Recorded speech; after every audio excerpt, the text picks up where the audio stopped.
ఇది interesting news కనబడుతుంది ఇక్కడ. దానం రాజీనామా చేసే ఆలోచనలో ఉన్నారంట ఖైరతాబాద్ ఎమ్మెల్యే.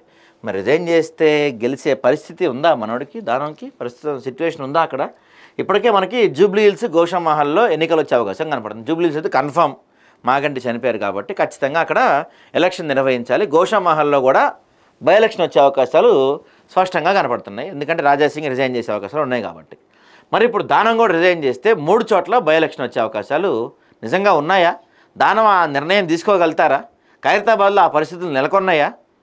దానంకి అంత ఇది ఉందా అక్కడ ఖైరతాబాద్లో? గ్రేటర్ హైదరాబాద్లో రాజకీయం ఊహించని మలుపులు తిరుగుతుంది. ఎమ్మెల్యే మాగంటి మరణంతో జూబ్లీ హిల్స్ సెగ్మెంట్తో పాటు మరో 2 అసెంబ్లీ నియోజకవర్గాలకు ఉప ఎన్నికలు జరిగే అవకాశం కనిపిస్తున్నాయి. ఇప్పటికే గోషామహల్ ఎమ్మెల్యే రాజీనామాను బీజేపీ యాక్సెప్ట్ చేసింది. ఈ క్రమంలో తాజాగా ఖైరతాబాద్ ఎమ్మెల్యే దానం నాగేందర్ తన ఎమ్మెల్యే పదవికి రాజీనామా చేస్తారనే వార్త పొలిటికల్ సర్కిల్లో చక్కర్లు కొడుతుంది.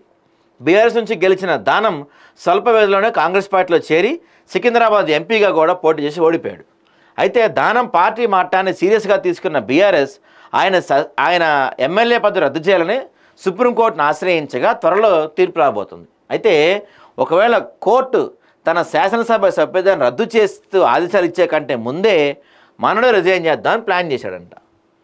దీంతో పాటుగా మంత్రివర్గ విస్తరణకు తనకు అవకాశం కల్పించాలని, మంత్రి హోదాలను ఉప ఎన్నికల్లో ఖైరతాబాద్ నుంచి తిరిగి పోటీ చేస్తానని పార్టీ అగ్రనాయకత్వానికి దానం విజ్ఞప్తి చేశారంట.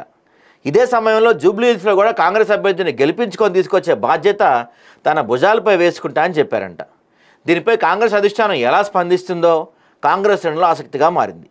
ఒకవేళ దానం రాజీనామా చేస్తే జూబ్లీ హిల్స్, గోషామహల్ నియోజకవర్గాలతో పాటు ఖైరతాబాద్ కలిపి 3 సెగ్మెంట్లకు ఒకేసారి ఉప ఎన్నికలు జరిగే అవకాశం ఉంది.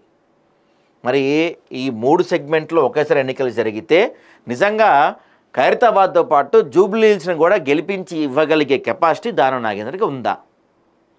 కాంగ్రెస్ పార్టీ వేరు, దానం వేరు ఇక్కడ పరిస్థితి మనం చూస్తే. ఎందుకంటే కాంగ్రెస్ పార్టీ మీద కొంత సాఫ్ట్ కార్న్ ఉన్న, దానం మీద పూర్తి స్థాయి నెగిటివ్గా ఉన్నారు చాలామంది కార్యకర్తలు.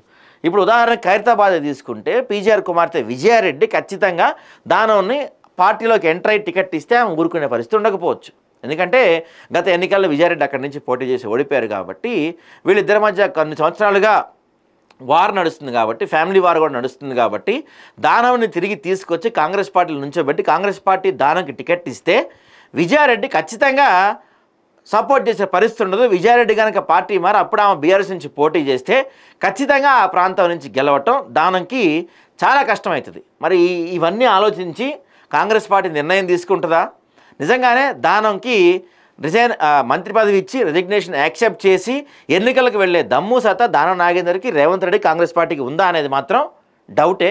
ఒకవేళ వెళ్తే మాత్రం గ్రేటర్ పరిధిలో జిహెచ్ఎంసీ ఎన్నికల కంటే ముందే ఎన్నికల పండుగ వచ్చే అవకాశం ఉంది. చూడాలి మరి ఏం జరిగిద్దో.